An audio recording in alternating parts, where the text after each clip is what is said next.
So Prashant, it will take a Hello, couple of sir, minutes. can you hear me? Yeah, I can hear you. Just give me a couple of minutes. Actually, sir, I think you are talking, but I am not able to hear you.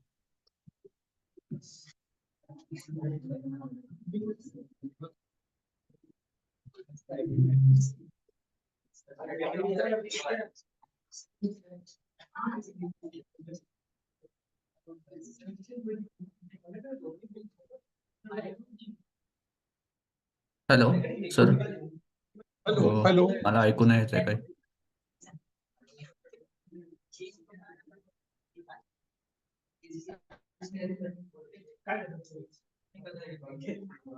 माझं चालू आहे ना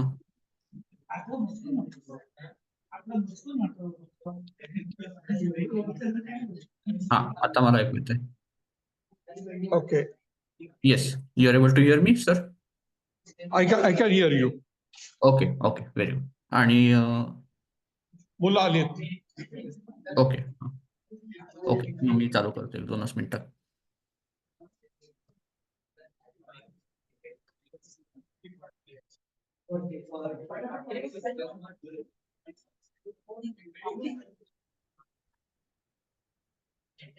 Yes, I can see you also now. Okay. Okay, very good. Okay, then I think we can begin. Let me just share my screen. So I hope you. So Prashant Soni is here with us. He was regional coordinator, and before that, he was in the team. So I request him to start his session. Yes. Okay. Yeah. Thank you. I hope you were able to solve the practice paper. And mainly I want to discuss that for the next 1 hour, or maybe if required, we may extend by 5-10 minutes, but hopefully we will finish in time.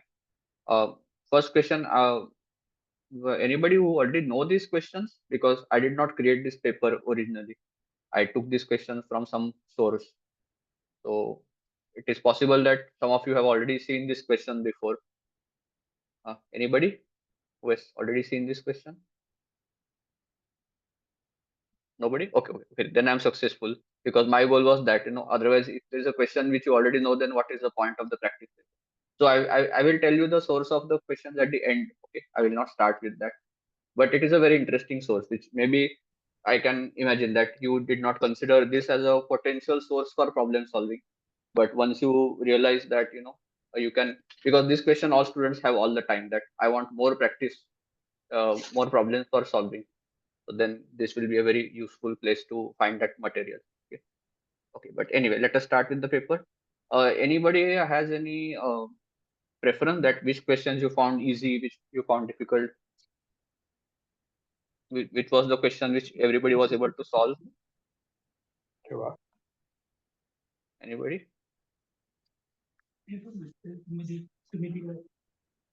Question 1 solve केला का कोणी? Okay, few people have solved question 1.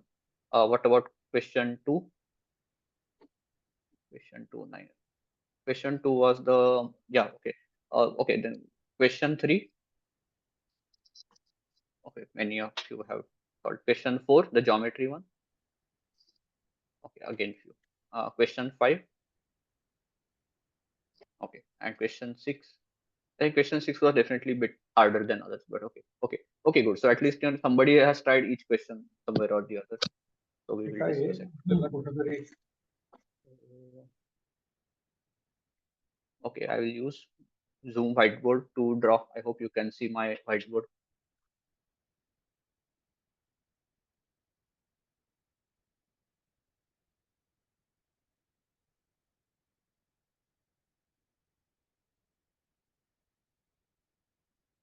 Okay, can you see this, everybody?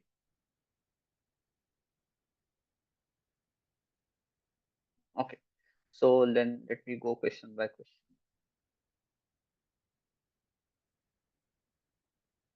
Okay, so question 1, can somebody tell me the idea that how you can solve this? So the set S of all integers of the form 2 raised to I, 3 raised to j, where I and j are non-negative integers, right? So what is the strategy? Like, even important question before we discuss the details of the solution. What is the strategy? That what should you think first? What should you think next? Anybody who has solved the question, can you explain?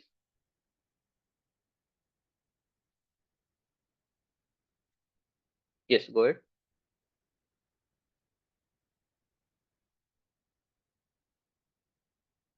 हा बोल ना. तू बोलतोय का? मला काय ऐकू नाही येते.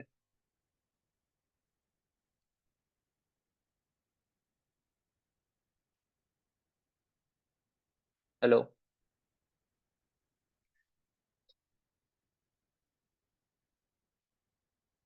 I don't know. There is a problem with the mic का तू बोलत नाहीयेस? नाही, बहुधा मला काहीच ऐकू येत नाही. Can somebody check the technical issue? Acharya sir आहेत का तिकडे?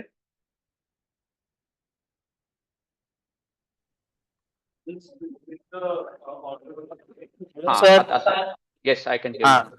Thank you everyone. त्यांना का थँक्यू म्हणते? I think so. I'll sit down and speak. Yes, you can sit down and yeah, no problem. Sir, it's okay, right? Yes, I can hear you. Yes, go ahead.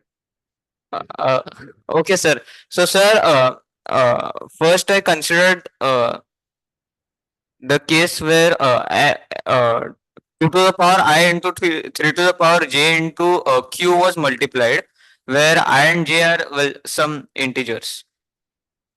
Okay, so your number is of this form, 2 raised to okay, fine. Yes, sir. Okay. So basically, and q is coprime to 6. Yeah. Okay. So 2 does not divide q and 3 does not divide q. Yes. Okay.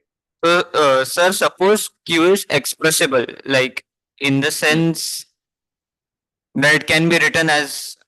Correct. Yes, sir. So then we just multiply by 2 to the power I into 3 to the power j Correct. Yes. Correct.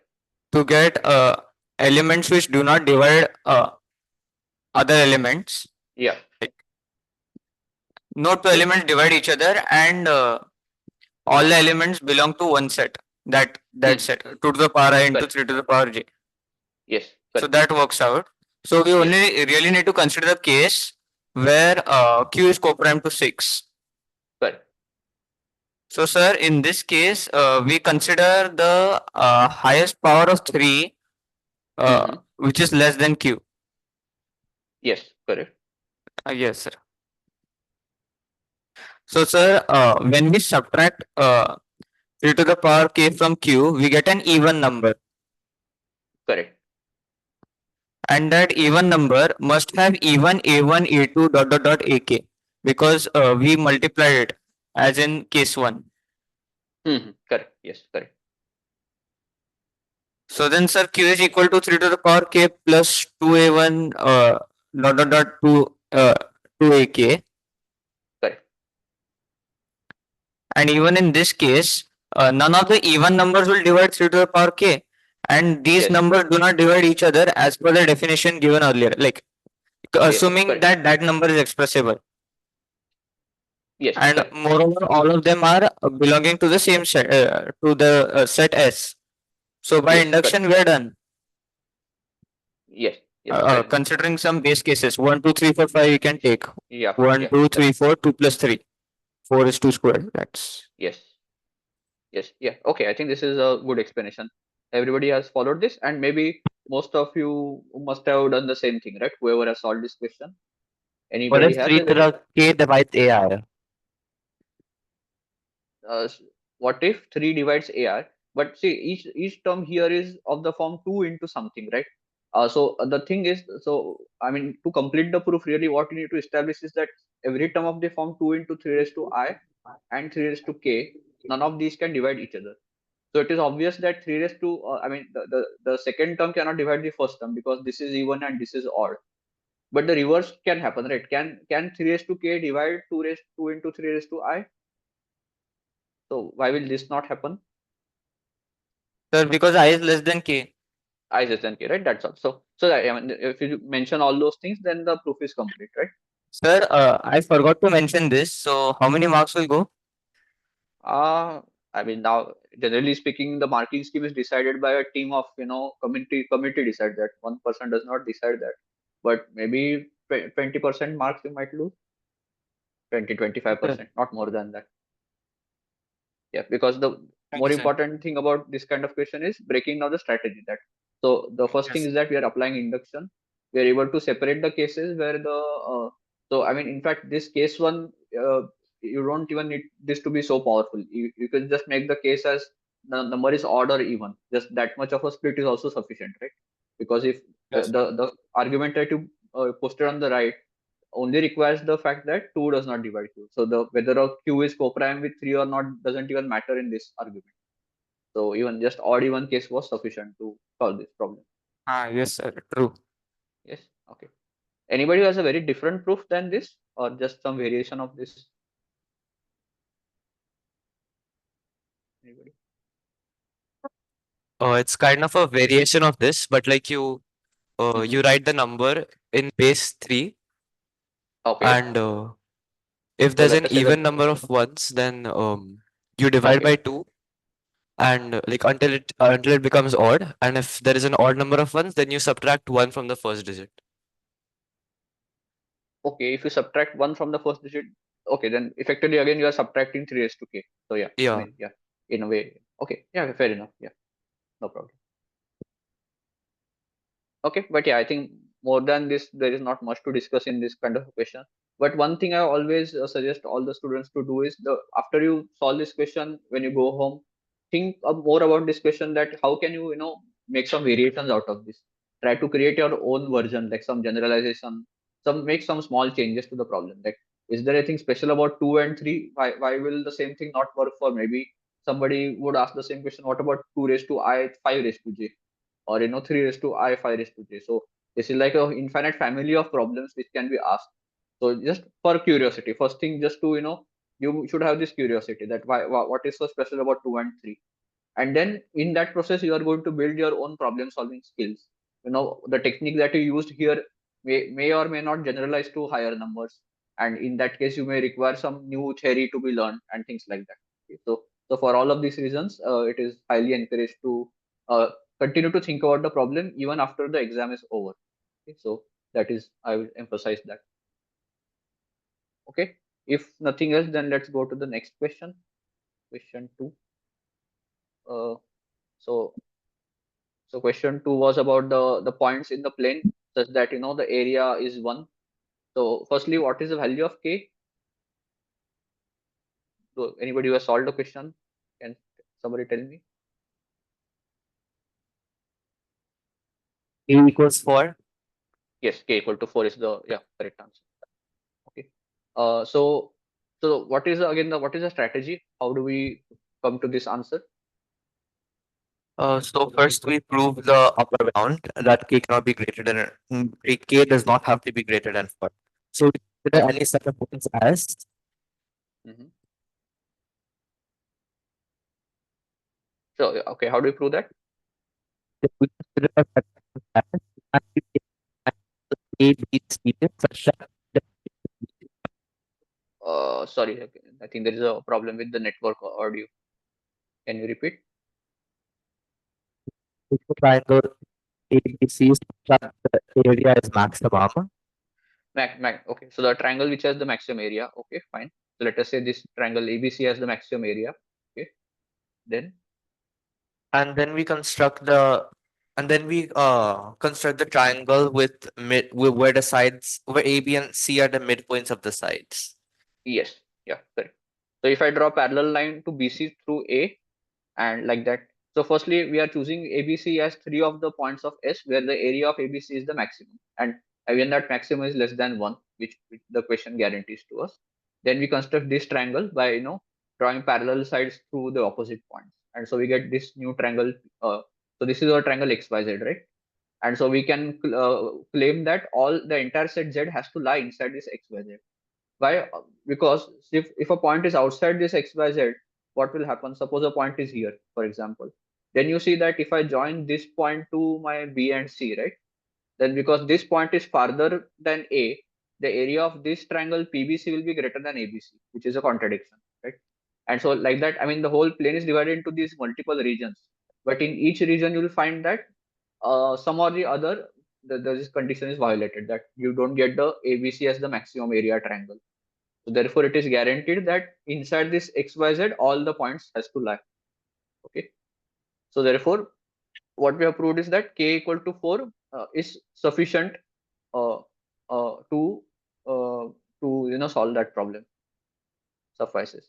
But now how to prove that k cannot be less than 4? That if somebody says that I have a value of k less than 4, for which also this property is true, how do you contradict that? We consider a circle with radius 2 by root 3 root 3. Yes, correct. Or basically we construct a circle such that the maximum area inside that can be 1, right? That is how you arrived at that radius. Yes. So this may be a well-known property, or if not, you can prove it as a lemma that in a circle, if you consider all the triangles inscribed inside the circle, then the triangle with the maximum area will be the equilateral triangle, right? Any other triangle will have lesser area. So if you consider the circle of the suitable radius, such that the equilateral triangle is of area 1. Okay, so this is a circle of that radius. So whatever radius he mentioned, it doesn't matter. The value does not matter. But that, so you can choose that radius suitably. Okay, then what do we do after that? Now we assume that that there is a so first we have we take the limiting case, that's the circle, Mm-hmm. and we assume that there's uh we assume that there's a triangle with area Mm-hmm. which does not fully contain this circle, Yeah. Okay. and Okay, and then that cannot happen because basically yeah. again the reverse property is also true, that if you have a circle and you have a triangle which fully contains the circle, then it has to be of minimum this much area. Again, the equilateral triangle is the smallest triangle. So you see, there is equilateral triangle in both cases. So if you are given a circle and you want to fit a triangle inside, then you are looking at the maximum area triangle. So in this case, it is the maximum area which is the equilateral triangle. And in the reverse case, if the circle is fixed and you want a triangle outside it, then the minimum area triangle is again the equilateral triangle. Okay. And so then, I mean, so basically, if you look at this triangle, like then that will have exactly double the area, double the side of the inner triangle, right? So therefore, the area will be 4 times. So if this equilateral triangle inside is of area 1, then this outer triangle will have area 4 exactly. Okay, and any triangle of area less than 4 cannot fully contain this black circle. And then what will happen? Suppose you have a triangle which does not fully contain the black circle, which means that some part of this triangle will get sort of, maybe like you will have something like this. Okay, so let us say there is a triangle like this, so which means that this part of the circle is outside your triangle.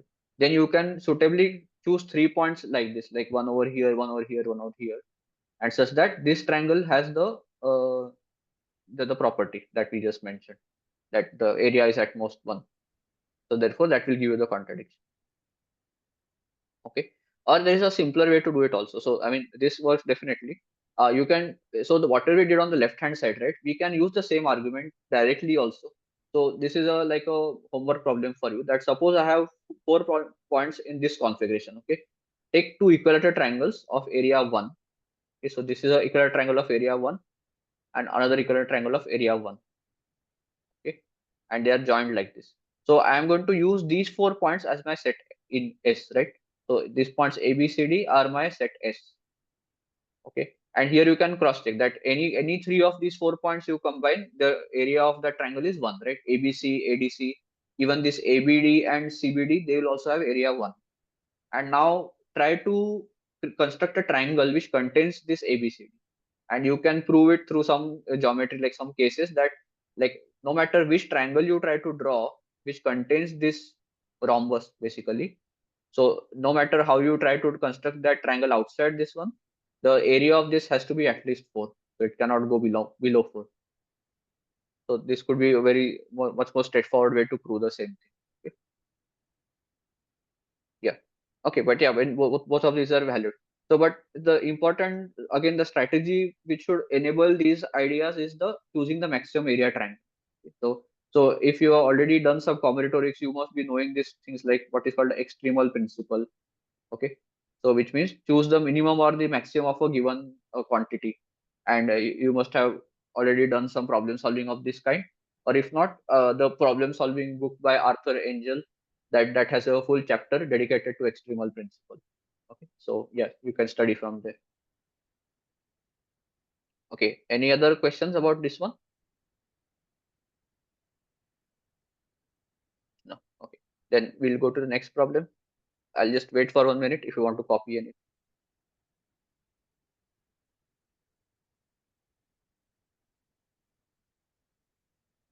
So by the way, today is the last day of your training camp, right? So yeah, okay. So this is the last day and last session. And when is the INMO exam? I think in 2 weeks or 1 week. I also don't think it is in 2 weeks. I think. Okay. Okay. So then let's go to the next problem.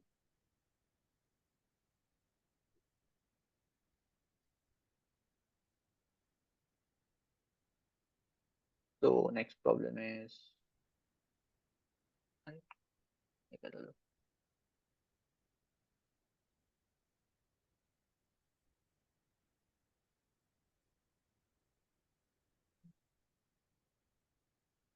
For some reason, it is not showing as a pen marker. Anyway. Okay. So the next problem was that recurrence relation. So anybody who has solved that question? Uh, So Yes. Go you ahead. will get recurrence in n by n minus 1. If you divide Correct. all of it by n minus 1, n minus 2, n minus 3, you will get a recurrence in n by n minus 1. Yes. Correct. And then if Right. you So solve that and again solve the recurrence, you will get a closed form. yes, correct. So in this case, it is possible to actually solve and get the value of an, right? So firstly, if you divide everything suitably, you can write everything in terms of this term bn. So the recurrence you get is bn is equal to 6 times bn minus 1 minus 8 times bn minus 2. And this is a like a pretty much straightforward linear recurrence relation, which in case you don't know how to solve this kind of equation, you can read it from some combinatorics book. Okay, but by writing the characteristic equation and finding the roots of that, like basically the roots are 2 and 4. So I'm skipping all of this theory here, but in case you can read this from somewhere. So the general form of bn will be 8 times the 2 raised to the first root plus b times 4 raised to the second root. And so where a capital A and capital B, you have to determine from the initial condition. So can you tell me what is the formula for bn that we get? Uh, I don't know something. I think bn plus 1 was 4 to the n minus 2 to the n. I am not exactly sure if it was bn or bn plus 1, something like that. Okay, okay. Okay, let me check. I think for my notes.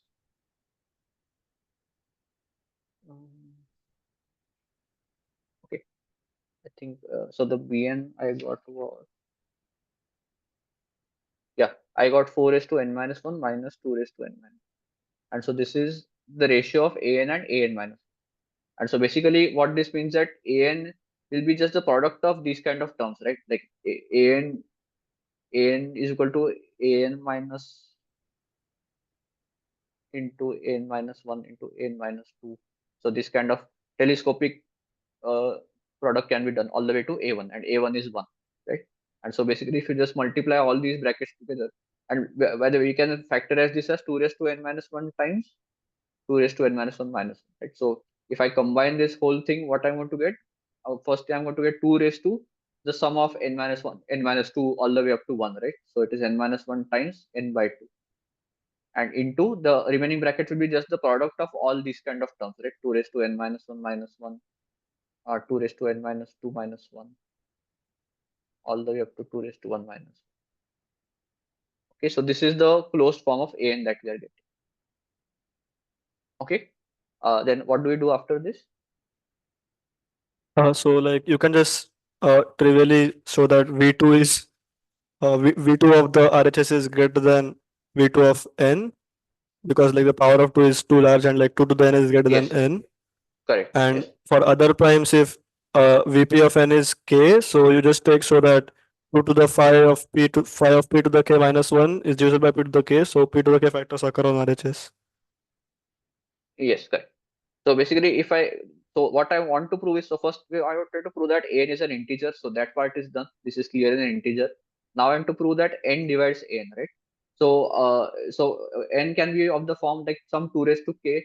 So what you mentioned just now, what is called periodic notation, which is a very useful tool, by the way. So if you have not studied this, you should check out this notation called, typically we write VP of some number, which is the highest power of p, which divides that number. Okay.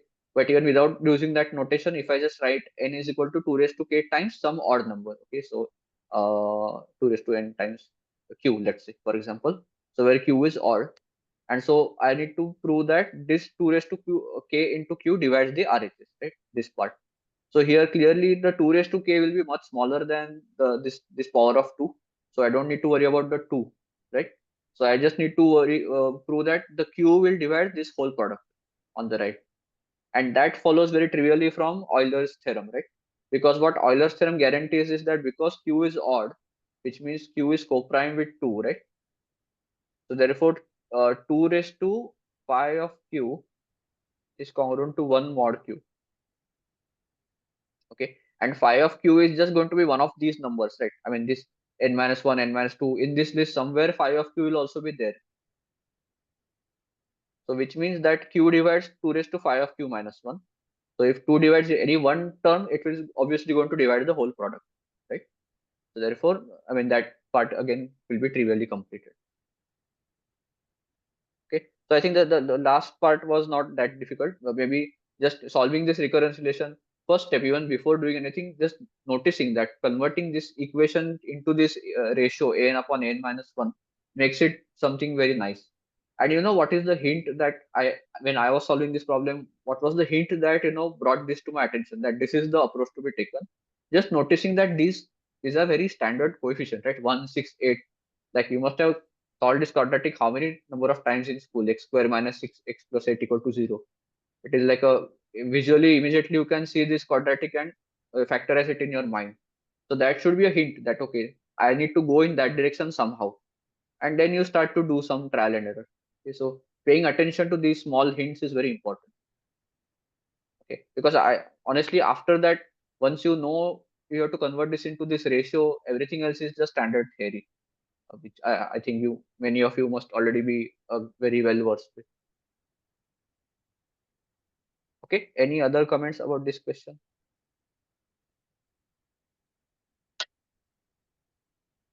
Okay, I'll just pause for 1 minute.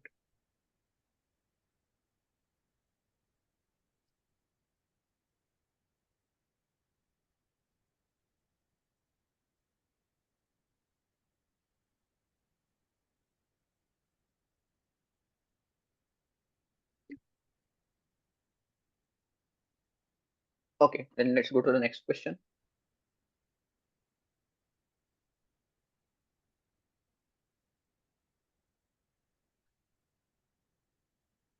Let me stop sharing the screen and share it again.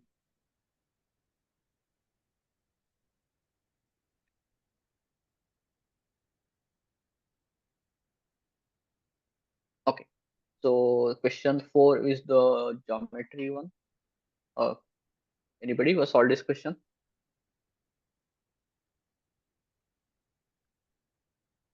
Okay, now this will be really hard for me to draw properly. Let me give it my best attempt. Hello. Hi, just 1 minute. Let me draw the rough diagram.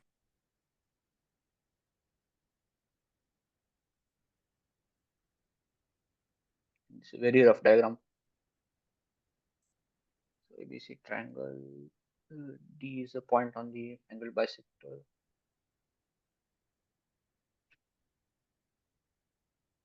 And,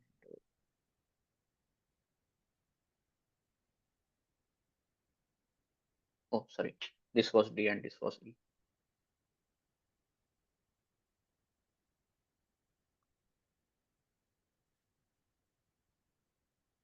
Okay, yes. So continue. I mean, I've not drawn the full diagram, but you can start to explain. Yeah, so it's given that K was the circumcenter of ADE. Yes, correct.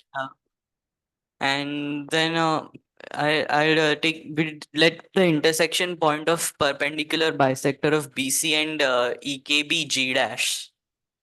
Okay. So let this point be G dash. Yeah, so we will show that GD was perpendicular to GF. F. I Okay. think, Let me just yeah, F. somewhere over here. Okay. Yeah. So for that, let Just 1 minute. Let me draw A. Okay. Unfortunately, it looks like it's passing through A, but so I've just made a small detour here. But yes, we know it is parallel to the base. Yes. Continue. yes. So we will extend the perpendicular bisector so that it intersects AF as well. Okay. So we know that that is perpendicular, and we want to show that if T G dash DF is a cyclic quadrilateral, if we show Yes. that Then we we are are done. Correct. yeah. Yes. So for that, let angle of DAC be theta. Okay. Um, Just a second. I had a different case where G dash intersected EK outside, so Okay. it's taking some time to see that in here. Okay. So could you draw the quadrilateral? Which you want to show as cyclic. Yeah, yeah. Okay.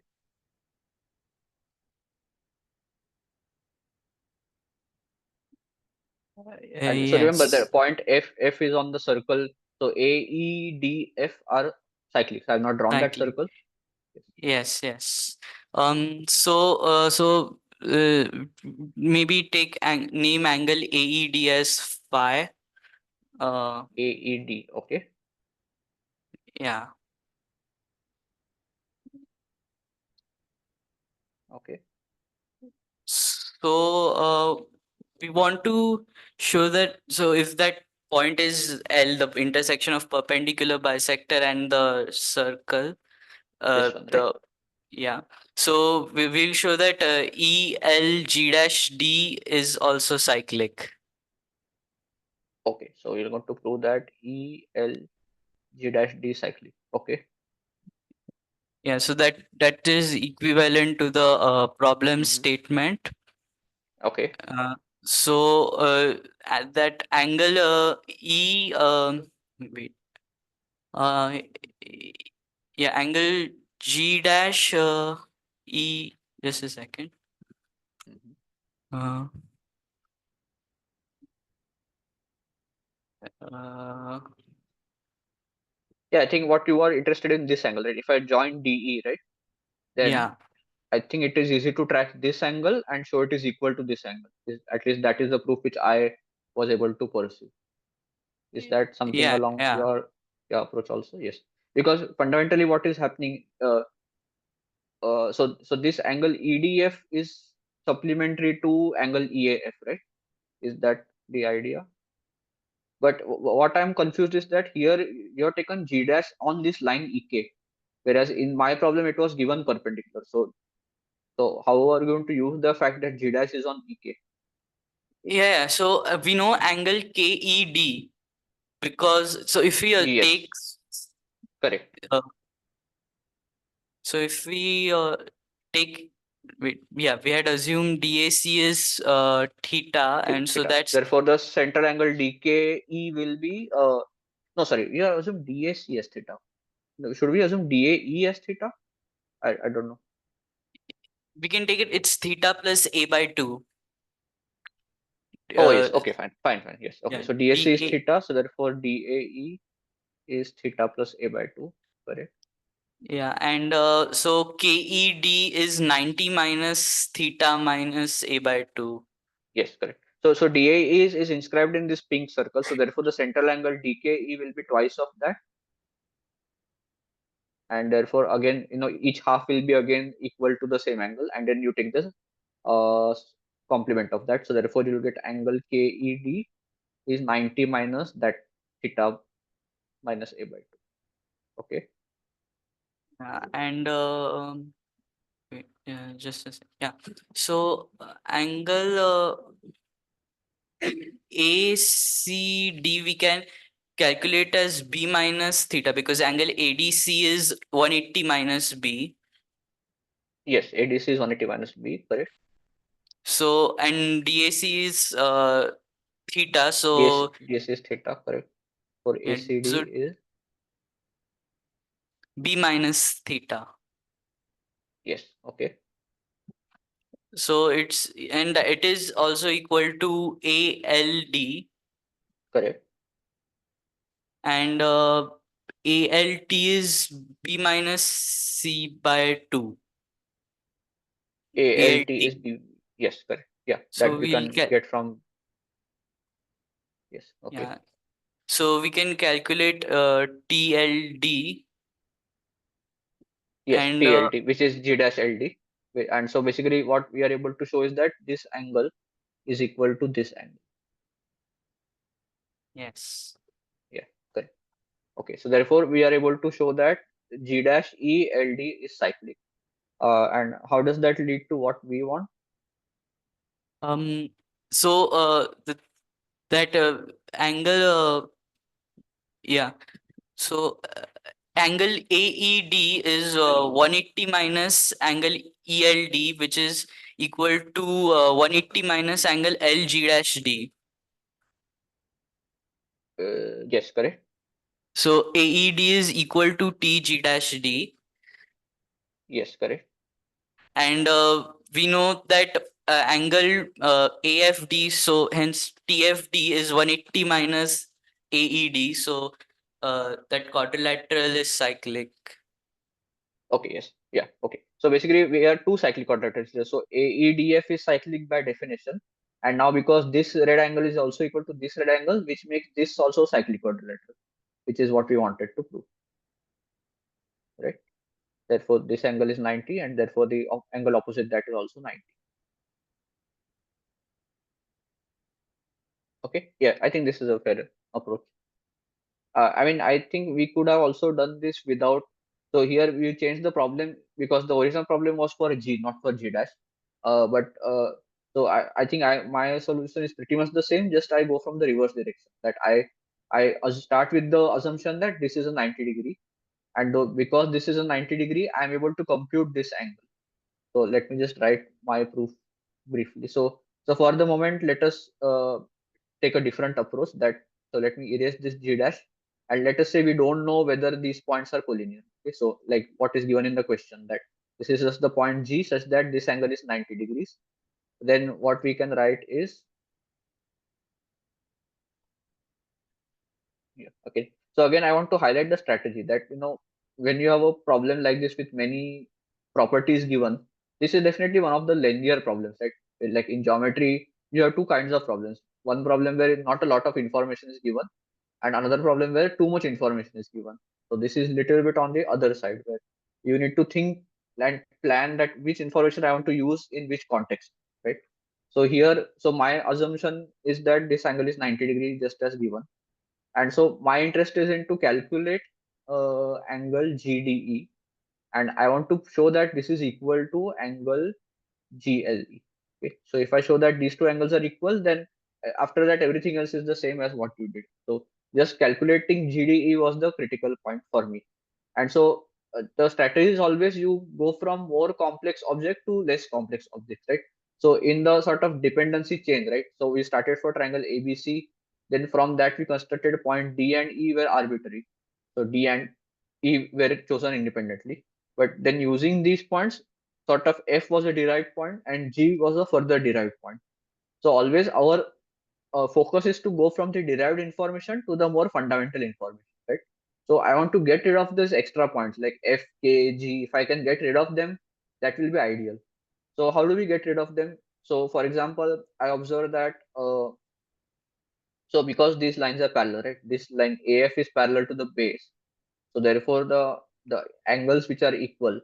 So which angles are equal here? So angle EAF I can compute, right? Angle EAF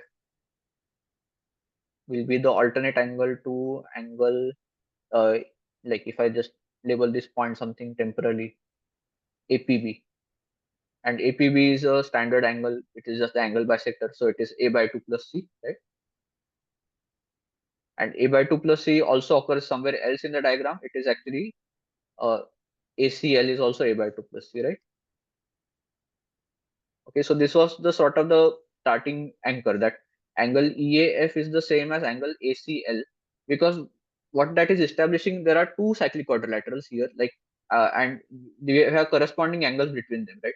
So if ACL, this ACL is equal to this angle, this angle is equal to this angle, then the angles opposite to them, so angle opposite to EAF is EDF, right? So this EDF will has to be equal to the angle opposite to this one, right? So therefore angle EDF will be the supplement of this ACL, which is uh, V by 2, sorry, A by 2 plus B. Sorry, I'm not used to this zoom writing. Yeah, okay. And so why was this important to me? Because now, see, from this angle, I want to get rid of this 90-degree and I'll be left with just this part. So I need to subtract 90-degree from this red angle. And how do I subtract 90-degree here? So I need to construct that 90-degree somewhere. And conveniently, as part of our, standard in circle sort of angle bisector convention, if I extend this L all the way to this point L dash, right? Then that 90-degree angle is going to get formed naturally for me. Like I don't have to do anything. If I just connect L dash to B, then this 90-degree is going to nicely match with the 90-degree over here. So then whatever is left over, so this part, this GDE, which is the leftover angle, has to be equal to this angle. So therefore that my goal of computing GD is achieved. So it is exactly equal to this angle ABL dash. And again, that is a well-known angle. We know that is equal to, for example, ALL dash, and that is B by 2 minus C by 2. Okay. And that is exactly GLE, right? So therefore this, whatever I want to prove here is done over here. So therefore I know that these 4 points are cyclic. GDLE cyclic. And after that, it is pretty much the same argument that you use. So I will not repeat that. Just go in the reverse direction. That now I know, so I know the direction of EG, right? And I want to show that, oh yes, this is one more critical point. How do you show that EG passes through the center of the circle? So EGK are collinear.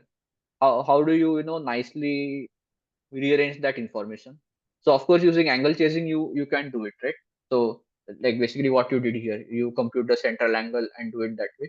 But the other interesting way I think to do this is that you use the property in a triangle, as you must be already knowing this, that the perpendicular and the AO are isogonal conjugates, right?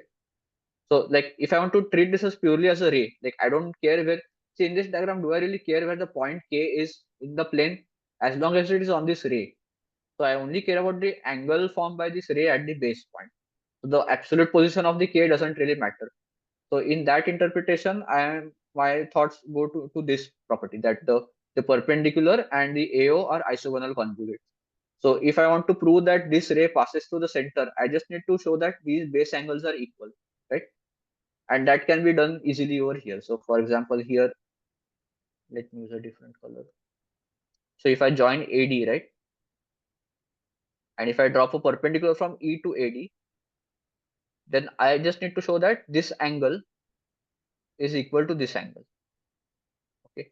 Now that my diagram has become complicated, so I will not go into the details of that calculation, but it follows very trivial. It doesn't take a lot of effort. Okay. But keep this as an additional strategy in your mind, that sometimes angle chasing can make use of this auxiliary properties very nice. Okay, in some context. Yeah, but yeah, apart from that, I think most of the problem is just straightforward angle chasing. Okay, any other questions about this?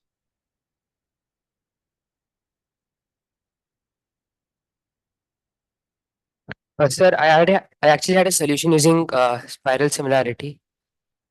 Okay, yes, go ahead. Is this diagram okay, or you need me to draw different? I think we need to introduce 2 points, 2 points.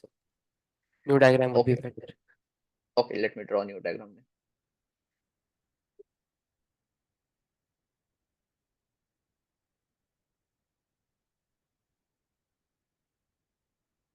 Sorry.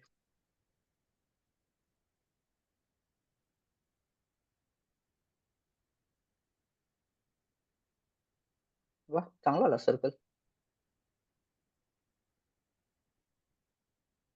Actually, I'm trying to learn drawing. Somebody has mentioned on some tutorial that the correct way to draw a nice circle is to not move your wrist but move your entire shoulder. That is the movement becomes fluid.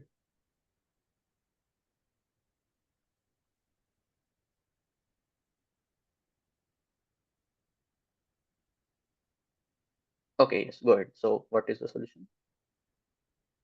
So you let that AD circle intersect AB and AC at X and Y. Sorry, can you repeat that? You let ADE intersect AB and AC at X and Y. Okay, so let this circle AED intersect our this point at X and Y. Okay, Yes. okay.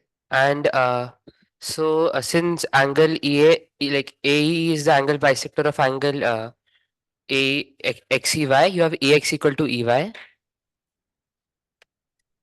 EX equal to EY. Okay. Yes. And you have KX equal to KY because K is the center. Yes, correct. So now all you want to show is that GX is equal to GY. Interesting. Yes, correct. Yeah. Yes. Okay. Interesting. So now since AXY intersects ABC at D, so D is the spiral center of spiral similarity, which sends XY to BC. Uh, yes. So if I consider the circles themselves and which spiral similarity are we talking about? Let me just draw the circle temporarily. Okay. My first circle was very nice. So to compensate, my second circle is very bad. Anyway.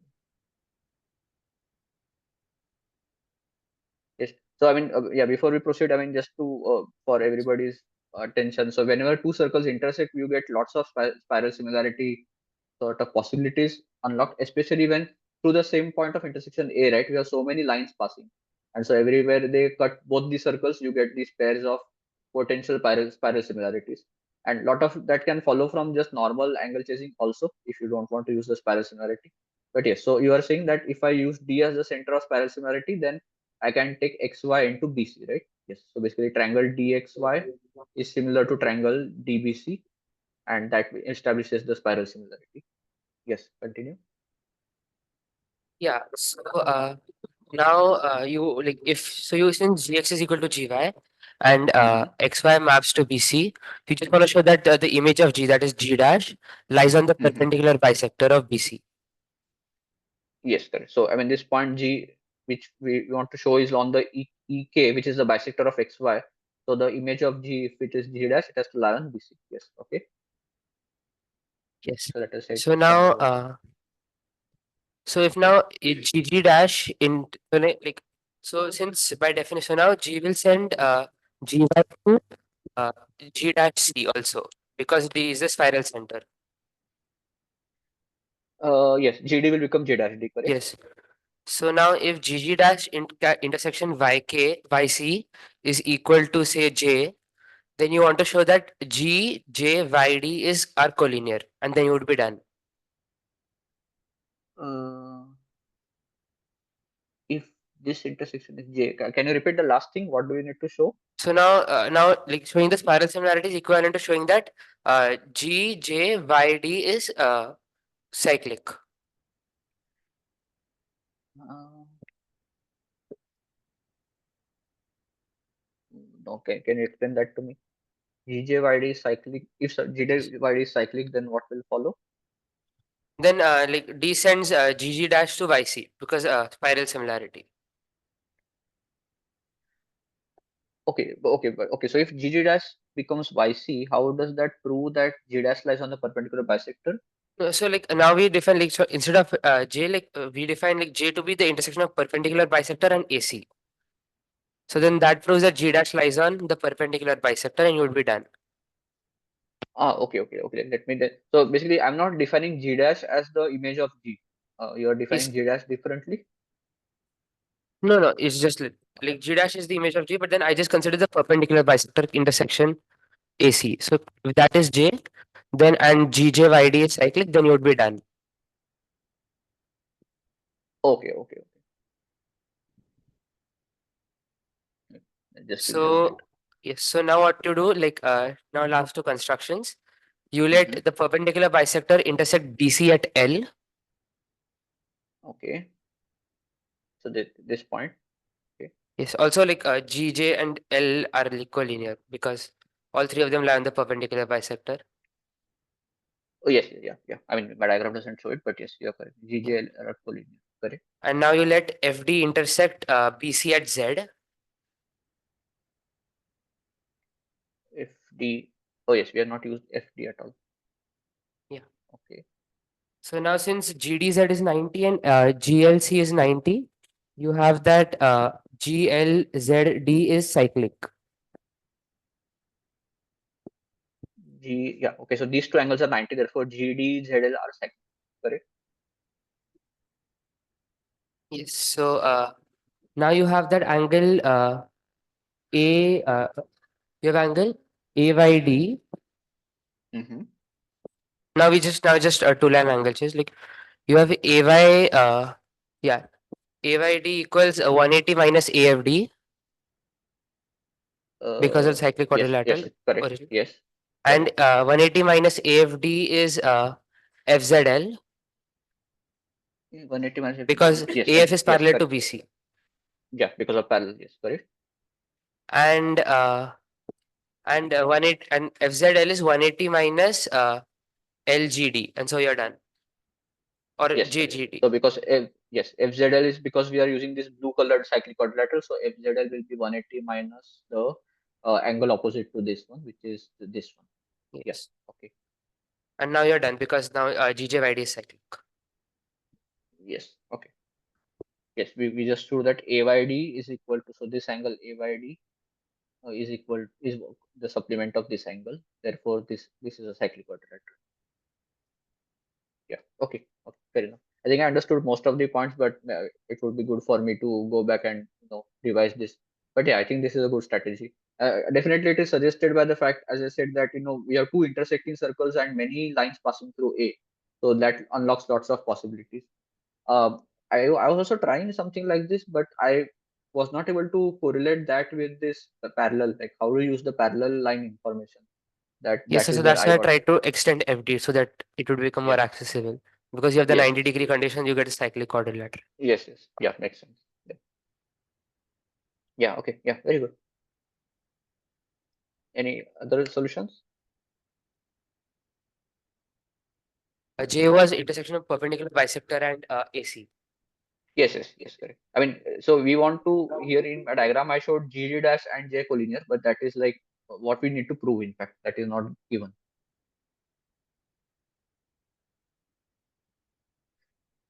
Okay. Then I think we can go to the next question. But yeah, again, I don't think this diagram is done. Like, there may be lots of more interesting properties waiting to be discovered. So again, I will urge you to keep thinking more about this problem statement and see what else can possibly be derived. Okay, then question 5 was the tiling problem. Anybody who has solved this question? So firstly, what is the answer? Anybody? Should I tell the answer? Yes, you can tell the answer.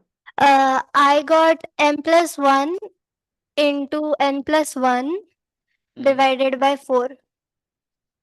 Yes, correct. That is the answer which I also know. Yes. And how do we get this?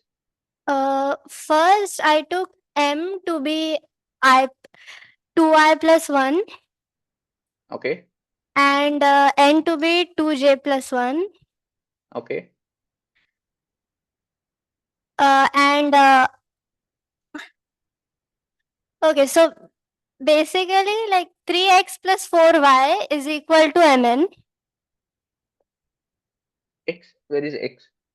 Okay, so this is the number of tiles of Yes, that this shape X and is this the shape. number of Okay. L-shaped tiles, and yeah, Okay. yeah. Yeah. Okay. Okay. Uh, Now we have to find the least number of x's, the Mhm. least value of x. Yes. Correct. If x is greater than the total, like x plus y will also be greater. So Yeah. I have Correct. to find the least value of x. Yeah. Then I colored the board. Mm-hmm. Uh, What is the coloring pattern that you use? the first row will be black, white, and so on. Okay. The second row will be all white. Okay. The third So row will basically, be again black, white, so and so basically, you are on. coloring all like alternate squares with black. So let me just mark the black square. So like this kind of Yes, like everything else is yeah. Okay. Fair enough. yes. Okay. And now the like the four block tile, the bigger tile will have at least one black square. Like it will always color at least one, like exactly one black tile. Exactly one. Right. Correct. So basically, the L that Z shaped tile will color exactly one black. Correct. And what about Yes. the stromino like three shape? The other one, it can cover either 1 or 0. Yes. Correct. Hmm. Correct. And you are using y number of this and x number of this. Okay. Yes. Now we get that, like, why why will like And by the why way, of the how many black black square? tiles. How many black square do we have in the board total? Yes, we have I plus 1 into j plus 1 black tiles, Yes, correct. Right. So we the can black compute that. squares, yeah. Correct. Yes. uh, and of those black tiles, y of those will be covered with the first type of the bigger tile, Yes, correct. and So the remaining black squares will be covered by the first type, the yes, smaller tile, yeah. yes, So correct. by that we get that x is less than, greater than or equal to I plus 1 into j plus 1 minus y. Yes, correct. Or rather, maybe if I just modify that approach here itself, we are getting the contradiction, or rather the requirement, because each tile is going to color 1 or 0, right? So total number of tiles, minimum tiles needed will be at least greater than the number of black squares, right? Yes. Because and that number of black square is exactly I plus 1 into j plus 1, which is also the answer which you give. This answer. This is the same as I plus 1 into j plus 1. Right? This is the same formula.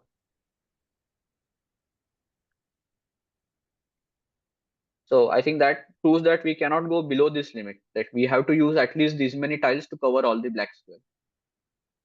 But now the question is that is this sufficient? That are we guaranteed that we I can? got that. Yes, I got that x is equal to m, like is greater than or equal to m plus n plus 1. Okay. So you need to use And at least these many tiles of this shape. Okay. yes, and y will be less than or equal to mn minus 3m minus n. No. Y minus 3m. Mm-hmm. No, wait. Y will be less than No. or equal to mn Okay. Is it minus what? Why do we? 3m. Yes, Okay. we base, yeah, minus 3m minus 3n Hmm. minus 1. Hmm. Divide the whole thing by 4. Yes, correct. Basically, we subtract. This is the total number of tiles, and out of that, these many are of the triangular, the three shapes. So therefore, this minus this will give us this answer, right? Yes, and now I have to show that x is equal to m plus n plus 1 and y is that value Yes, will be correct. the best, like that Yeah. will will satisfy, like it will. Yes. Hmm. Correct. And how do we do that tiling? M plus 1 into n plus 1 by 4, right? Of x and y. Yes. Yes. So let's say Mm, let's say the 7x7, like the base case, right? Sort of. Just let us say we have 7x7 board. How do we tile that, and how many tiles of which type do we require? for this base case, we will need 15 tiles of the smaller tiles and one larger tile. Okay, so you require 15 tiles of this shape and only one tile of this square shape. Yeah. Okay, so this Um, point actually I want to highlight, yeah, just to pause for a minute. So the interesting thing is that the strategy that we have in our mind is that always see where students can get stuck. That is why this point is important. We generally tell everybody that always try the smallest version of the problem first before you do the harder problem, right? And so maybe lots of you must have spent a lot of time to fit the tiling in a 7x7 board first, just to get an idea that how is this tiling going to scale. And the strategy, because we want to use the minimum number of tiles, so naturally our instinct is that we want to use maximum number of tiles of the larger area, obviously, right? The larger area will cover the board faster, so you want maximum tiles of the 4 area and minimum tiles of the triangular area. And so if you go with that approach and try to fill the board with these z-shaped tiles, and you will find that it is impossible to tile the board. Like even in the first step you will get stuck. Like even if you try to use more than one tile of this Z shape, the board cannot be tiled at all. Okay, that is the paradox. So the starting point, the base case is the exact opposite of our instinct. The base case requires you to use only one tile of the area 4, and all the other tiles have to be of area 3, which is very paradoxically counterintuitive. But of course, eventually for a sufficiently large value of m and n, our intuition is correct that we have to use more tiles of this type and less tiles of this type. But importantly, don't get stuck there. That if you are so the important thing is that we have intuition, right, which tells us what we should try to do. And what we explain right now is the analysis, that trying to actually explain the, like, how many tiles of each type and try to deduce that. So sometimes intuition can fail us, but then you use analysis to do the right thing. And sometimes what appears contradictory to our judgment is the right answer. So here actually the 7x7 board can be tiled using 15 tiles of the L shape and one tile of this shape. And I think there are many such tilings that you can come up with. There is not one unique solution. Like basically, what you can simply do is you can divide the board into these kind of 4x3 regions. So the 4x3 region is very easily tileable in this way, right? So you can get these L tiles can very easily fit into this 4x3 region. So you can sort of quickly cover large areas of the board with just this 4x3 region without worrying about the details inside that region. And then you just fit this, Z tile somewhere, and the rest of the tiling you can complete very easily. Okay. But this intuition, like this is where some students I can imagine might have got stuck. That trying to tile the 7x7 board itself was the sort of hurdle to get over first.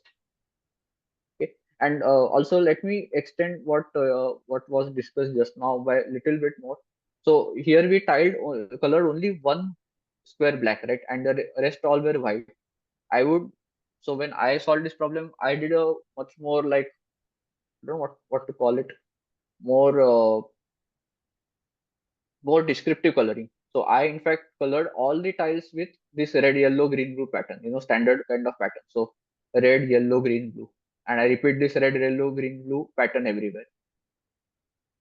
Okay. And then what happens is that, so this Z shaped tile will cover exactly one of all 4 colors. Okay, it will consume exactly one red, one yellow, one green, and one blue. Whereas this domino or 3 shaped tile will color only 3 of them, right? So I have to uh, consider the counting of all 3 separate, all 4 cases. So RGB type tiles, RBY type tiles, etc. So basically I had different. So if I say this is P, this is Q, R, S, T. So every type of coloring I give a different letter, and then I can solve for the values of PQRST. And so here, in fact, when you go to the 7x7 case, right, you know the exact values, that how many tiles of each coloring are required.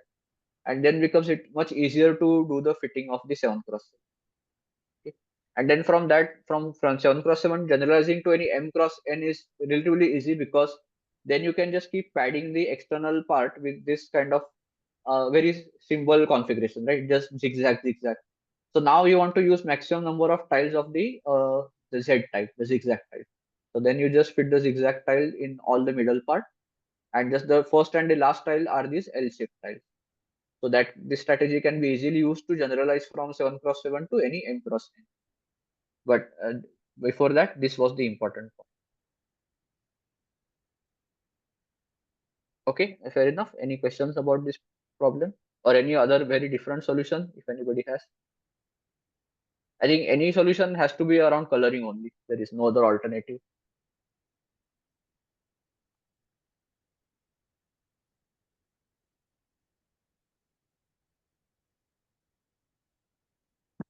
Hello, sir. Were the tiles not allowed to overlap? Yes, they were okay. Maybe the question should have made that clear. It was assumed maybe that the tiles will. So when we say tiling, it is assumed that tiles cannot overlap. Tiles cannot go outside the boundaries of the board unless otherwise specified. So yeah, maybe next time I will make it clear. Yeah, by putting that condition. Okay, sir. Okay, then I think we are a bit over time, but I hope you can stay for 5 more minutes and we'll just finish the last problem. Okay. So the last problem, in fact, in the interest of time, in case anybody needs to go, let me just now reveal the source of this problem. That where did I take these problems from? Anybody has any guess?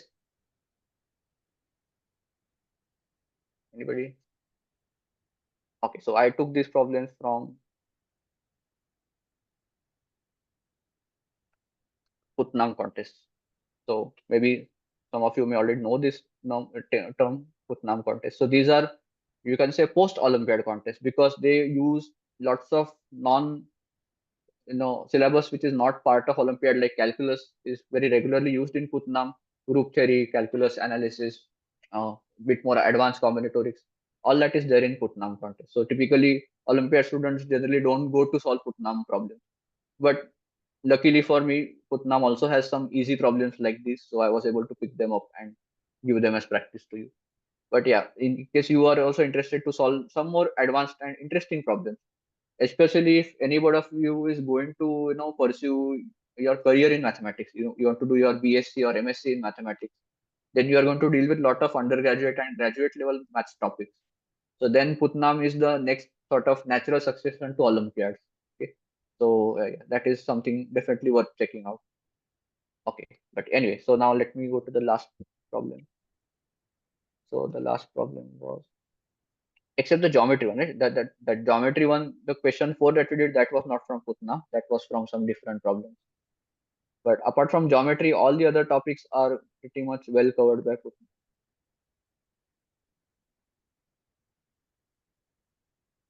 Okay. And so question 6 I'll definitely consider as one of the more advanced problems, that typically you don't see this kind of theory being applied to Olympiad problems. But why not? I mean, once you realize how easy it is, you can apply it. Anybody who has solved question 6? Anybody who knows the answer? Yes, go I ahead. stopped question 6. So Yes, yeah, go ahead. okay. So we assume that P of X equals capital A into sigma AI X raised to I Okay.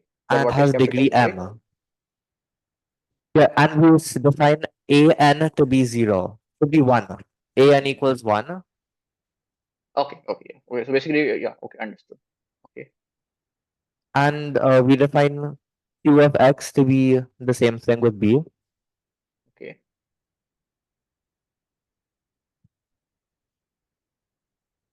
It may have different degree, of course. AN, let's say. Yes. Okay, So now from this, uh, f of x equals p of x qx plus wait f of x equals p of x qx plus 1 minus px plus 1 q of x. So the problem statement, like yes, okay.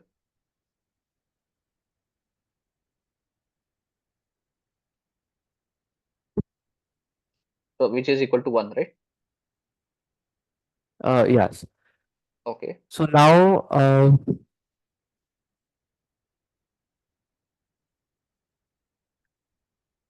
we take the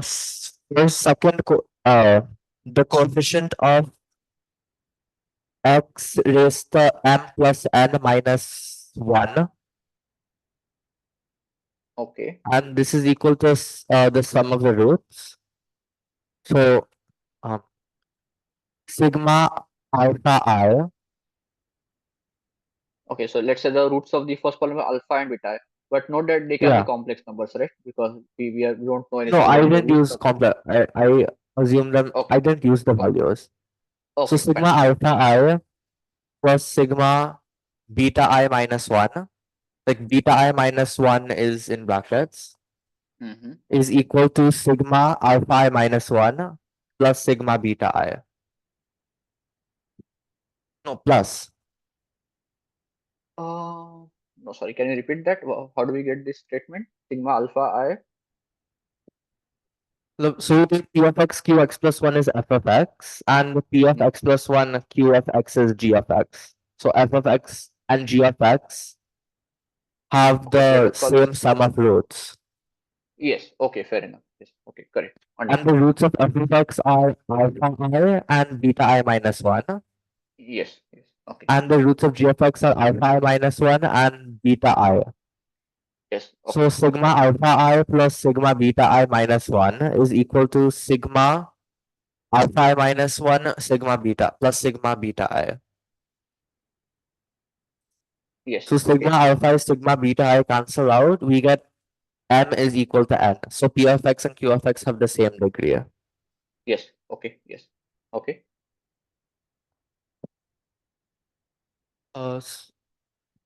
Now we compare the next coefficient, which is x Mhm. raised to m plus n minus 2. Okay. So we write this as sigma alpha I alpha j plus Mhm. sigma beta I minus 1 beta I minus j. No, beta j minus 1.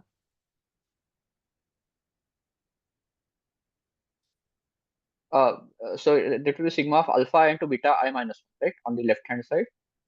No, there's also a sigma alpha I alpha j term and the sigma beta I minus Oh 1 yeah, yeah, beta okay, okay, j yeah. So minus yeah, 1. yeah, basically alpha can combine with alpha, alpha can combine beta and beta. Yeah, yeah. Okay, fine. Correct. So therefore it will be three terms: alpha alpha j, alpha I beta minus 1, and beta I minus 1, beta j minus.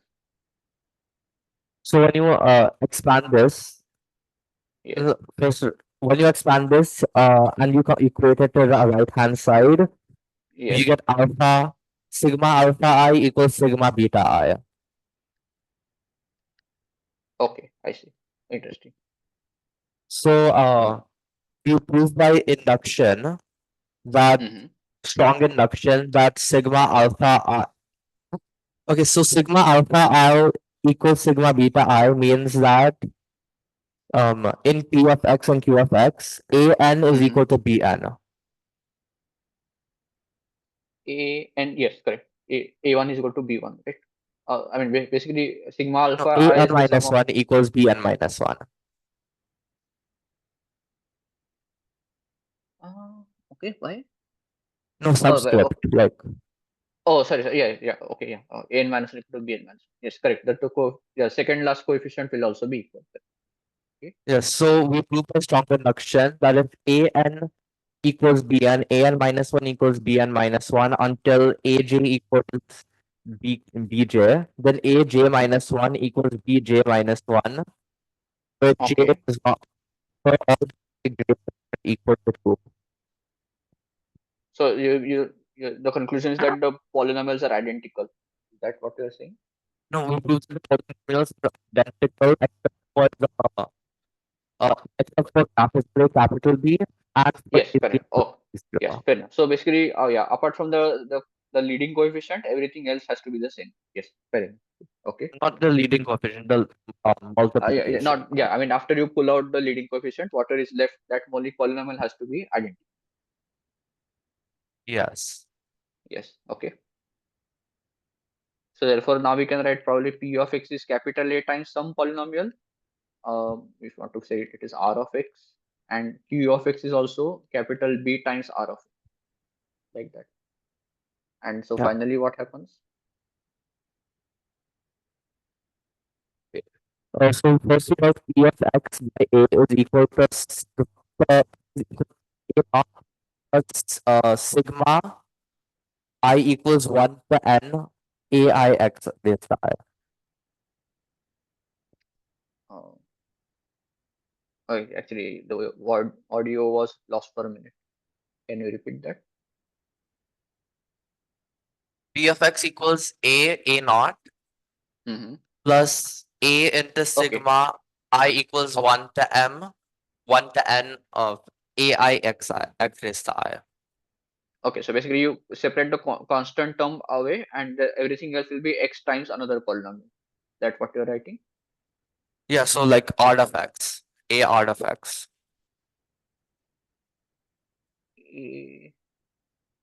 Yeah, so a and x will be outside, and inside we'll have some other new polynomial, if I call it. R of, What you yeah. want?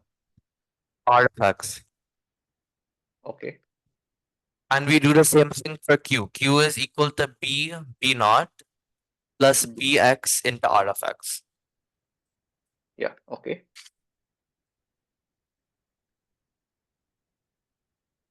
Okay. So now we plug these values into the equation, Okay.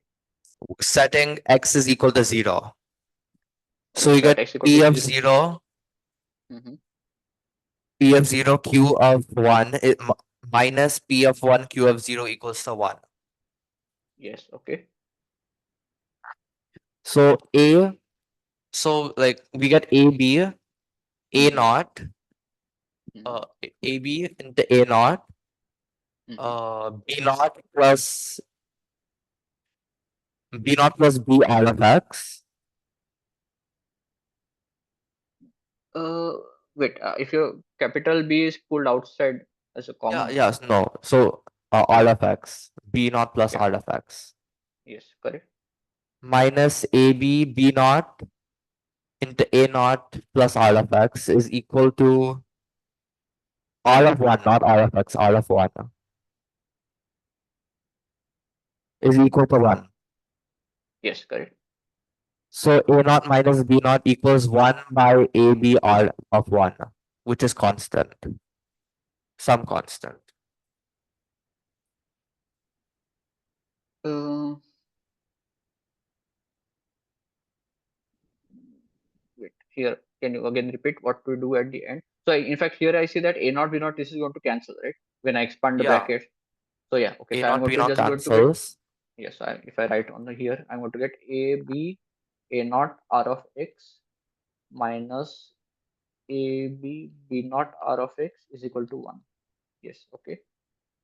So R of X times A naught minus B naught is equal to 1. So therefore R of X is just a constant, some K, C. So R therefore of 1, basically R of 1. R of 1. Yeah. Because we said X equals to 0, so X plus 1 is 1. Oh, yes, yes, yeah. Okay, so this is R of 1. Okay, fair enough. So therefore, basically P of P and X are just linear polynomials, right? So they are basically some A times A naught plus, what do you get here? Yes, you prove. So after this, now you set we expand the original equation f of x minus g Mhm. of x, like px q of x plus 1 minus p of x plus 1 q of x in terms of r of x, Mhm. and we get a polynomial that has infinite roots. I think p of x minus we get, I think, p of x minus ab r of 1 is equal to p of 0 has infinite roots. Therefore, p of x is a linear polynomial. Okay, I see. Okay, so And let me after skip the that, it's last part. trivial. Yeah. Okay, let me skip the last part because already this approach is fairly complicated with lots of steps. But yeah, just to explain the overall strategy we used in this proof, and I will share a different one after this. Like, so So here what we are doing is just comparing the coefficients one at a time. We pulled the monic constant out, then we looked at the term before that, like which is the sum of the roots. From that we got some information, and then we look at the coefficient after that, like the one after that which related to the product of the roots, which gives us some information about alpha and beta I. And then you have to use induction to prove that all the coefficients are equal, and then from that you get you can continue along those lines. Interesting. So let me I will not be able to complete this proof because of time, but and again this is again taken from one of the Putnam papers, so you can go and check the official solution if you want. But just to explain the what is, I would say, a much more high level strategy, that what can we use to finish this problem in much lesser effort. Okay, so think about it this way. So what you have is P of X. Okay, so you have Px Qx plus 1 is minus P of X plus 1 times Qx equal to 1. Okay, so again think from just first principles that okay, what do we do in functional equation, that we want to find information about at various points of x, right? If I change the value of x, this so this is also this equation can be treated on two levels. One is it is a real valued equation, right, where in which case I'm saying that for every real valued x, LHS and RHS are equal real numbers. But you can also treat it as a polynomial equation. Okay, that in other words, the left hand side is a polynomial and the right hand side is another polynomial, of course of degree 0, but it is a polynomial.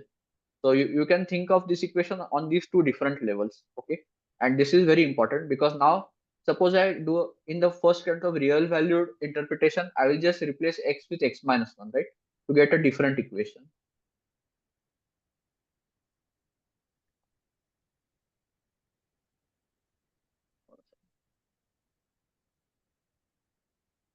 Okay, so I'm just doing a change of shift of variable by 1. So I got P of x minus 1 qx minus this is equal to 1. So if I now equate the two and rearrange, what do we get? You see that this px and px are common, for example, and here qx and qx are common, right? So if I rearrange the two when I equate, I'll get, in the end I'm going to get px into q of x plus 1 plus q of x minus 1 is equal to, on the RHS I'm going to get q of x into p of x plus 1. I might be making some mistake of a sign, but anyway, something like this. So you get this kind of a equation. And again, now think of this as a polynomial equation, that LHS is a polynomial, RHS is a polynomial. And one interesting thing which happens with polynomials is that, so we already studied number theory, which is applicable for real number, a sort of integers. And number theory has lots of properties like GCD, LCM, Euclid's lemma, and things like that, right? But the thing is, all of these properties, lots of them also transfer over to polynomials, because both integers and polynomials are examples of what are called rings. Okay, so again, this goes a little bit beyond Olympiad theory, but this topic of rings comes up in more advanced mathematics. Okay, so therefore, anything which has a ring has these properties of GCD, Euclid's lemma, etc. And one of the properties which we often use, again, this is a homework for you. In integers, we do this, that if A divides BC and A and B are co-prime, then we can guarantee that A has to divide C. Right? This is like some version of Euclid's lemma that we know. So the thing is, the ABC can be polynomials also. We already know how to factorize, like divide one polynomial with another to get a quotient and remainder. So in the same way, here if you look at what I'm getting, that P of X is dividing the RHS, right? Because the RHS is P of X times some polynomial. So P of X divides P of X into this number.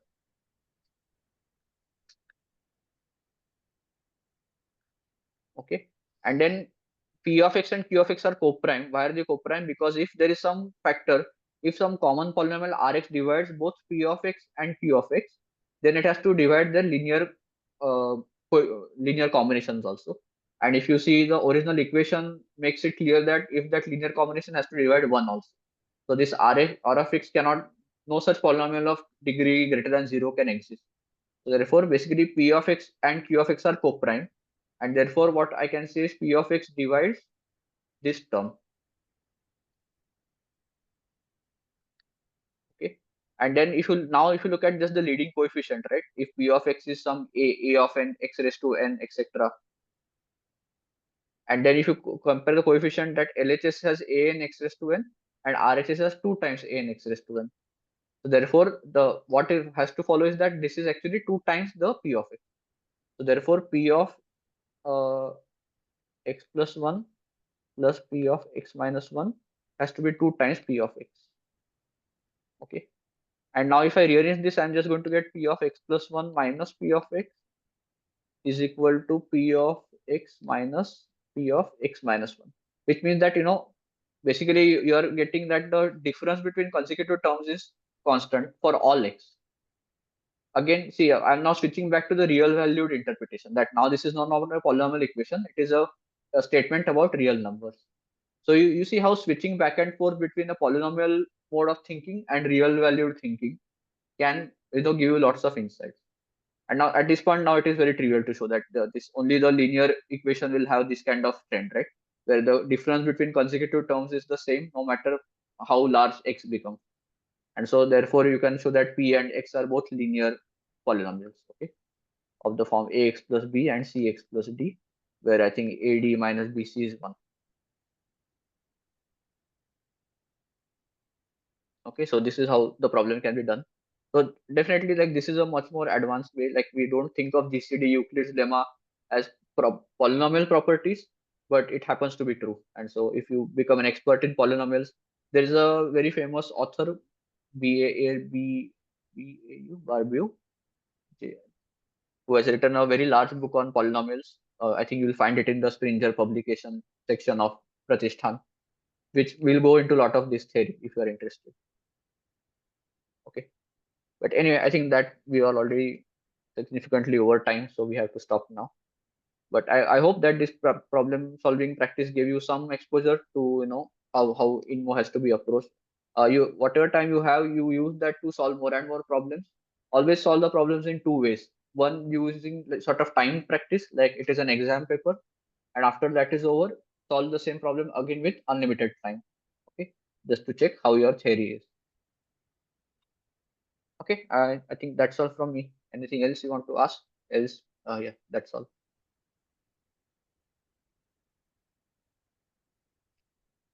Okay, then thank you. And yeah, I hope you enjoyed the INMO training camp.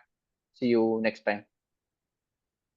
Or actually, I should say, I hope I don't see you next time, right? If all of you clear INMO, then you will go to INMOTC directly. So you will skip this camp. Or no, you still have to write INMO. Those who clear INMO. Okay, sorry. Now I think everybody has to write INMO. So okay, see you next time. In few years ago, it used to be that you can directly skip and go to IMOTC, but not anymore. Yeah. Anyway. Okay. Thank you. Bye.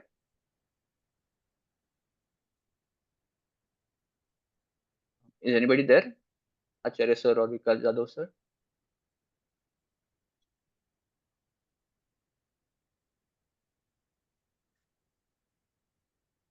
Okay. Nobody's there. Okay, then see you. Bye.